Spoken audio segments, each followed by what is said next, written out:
तो good morning. चलिए class हम लोग 7 और 8 के बच्चे के लिए हिंदी ग्रामर लाए हैं। देखिए क्या है, शब्द क्या है। अगले कक्षा में मैंने सब कुछ पढ़ा चुके हैं। व्याकरण क्या है, भाषा क्या है, वर्ण क्या है, वर्ण के कितने भेद होते हैं, ये टोटल पढ़ा चुके हैं। अब हम शब्द पर पहुँचे हैं। शब्द बहुत ज़रूरी है कि शुद्ध अगर लिखना नहीं आएगा तो शब्द लिखना और पढ़ना भी मतलब बहुत ही मुश्किल हो जाता है। चलिए शब्द के बारे में आप लोगों को बताते हैं। देखिए क्या है वर्ण, तो हम वर्ण बताते हैं। वर्ण क्या है, अगर वर्ण नहीं पढ़े तो ये शब्द समझ में नहीं आएगा। आप लोग पहले नेक्स्ट वीडियो में वर्ण पढ़ लीजिए, बहुत ही विस्तार रूप से बताया गया है। ये वर्णों या ध्वनि, ध्वनि तो आवाज़ होता है। के सार्थक, मेल को शब्द कहते हैं। सार्थक मतलब क्या होता है, एक दूसरे के सापेक्ष, उसको हम बोलते हैं कि सार्थक है। उससे क्या कहते हैं हम लोग, शब्द कहते हैं। इसको अंग्रेजी में वर्ड बोलते हैं। इसको क्या बोलते हैं अंग्रेजी में, वर्ड, WORD, वर्ड्स, वर्ड बोलते हैं ना। जैसे मैं, वह, राम, पटना, लौटना, पंकज आदि। शब्द और पद, देखिए शब्द और पद के भी मतलब परिभाषा पूछता है। देख लीजिए, जब कोई शब्द किसी वाक्य में प्रयोग, मान लीजिए कोई भी शब्द है जो वाक्य में लाया जाता है, उसको मतलब लिखा जाता है, तो वही शब्द पद कहलाता है। उसमें प्रयोग किया जाता है वही शब्द क्या कहलाता है, पद कहलाता है। जैसे में राम, आम संज्ञा शब्द है, खाता है, ये क्या क्रिया शब्द है। राम आम खाता है, देखिए तो राम कर्ता पद हुआ, आम कर्म हुआ और खाता क्रिया पद हुआ। आप लोग समझ में आ गया। अगर नोट में 1 में देखिए, इन वाक्य से स्पष्ट होता है कि कोई भी शब्द तब तक शब्द है। ठीक है, नोट 2 में आप लोग को दिखाते हैं।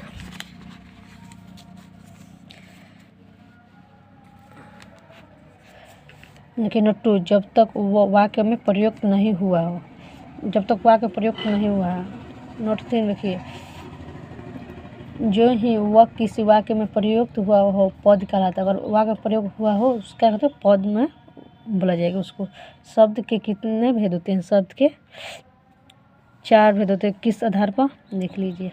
पहले अर्थ के आधार पर, व्युत्क्रमानुपाती एवं रचना के आधार पर, उत्पत्ति के आधार पर और रूपांतरण के आधार पर। उत्पत्ति के आधार पर शब्द के 2 भेद होते हैं।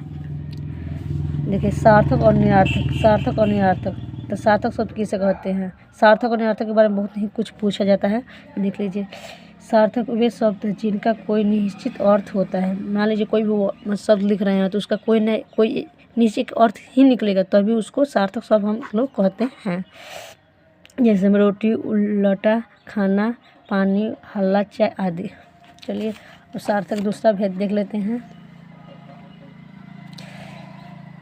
देखिए क्या है दूसरा भेद, निरार्थक शब्द किसे कहते हैं। निरार्थक वह शब्द है जिनका प्रयोग कर हम कोई भी शब्दों का कोई अर्थ नहीं होता है। ऐसे भी बोल सकते, चाहे लिखा हुआ जो है, निरार्थक वह शब्द है जिन शब्दों का कोई अर्थ नहीं होता है। मान लीजिए कोई भी शब्द लिखे जिसका मतलब, जिसने बोलता है खाना पीना, तो पीना कोई मतलब शब्द थोड़ी वो निरार्थक हो गया, इसको इसी को निरार्थक बोलते हैं। घास, भूसा, भूसा कोई, घास तो मतलब शब्द हो गया, अब भूसा क्या हुआ, निरार्थक हो जाएगा, निरार्थक शब्द होगा। देखिए भोटी, बुल्टा, वाना, पानी, चाय आदि। वाई लिखा, चाय नहीं लिखा, वाई आदि। नंबर 2 में देखें, व्याकरण में सिर्फ सार्थक शब्दों का ही चर्चा होती है। इनमें क्या बोला गया है कि व्याकरण में सिर्फ सार्थक शब्दों का चर्चा किया गया है।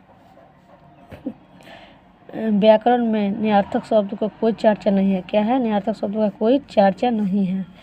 निरार्थक शब्दों की चर्चा तब होती है जब वे सार्थक बना लिए जाते हैं। जब निरार्थक शब्द कब चर्चा किया जाता है, जब निरार्थक बनाया जाता है तब किए जाते हैं। देखिए सार्थक और निरार्थक, सार्थक क्या है, उल्टा, निरार्थक क्या है, पुल्टा।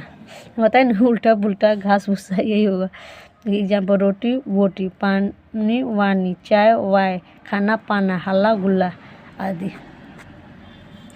चलिए दोस्तों यहाँ तक है। अगले एथी में हम लोग आप लोग को पढ़ाएंगे शब्द के दूसरा उत्पत्ति एवं रचना के आधार पर बताएंगे कि शब्द कितने भेद होते हैं।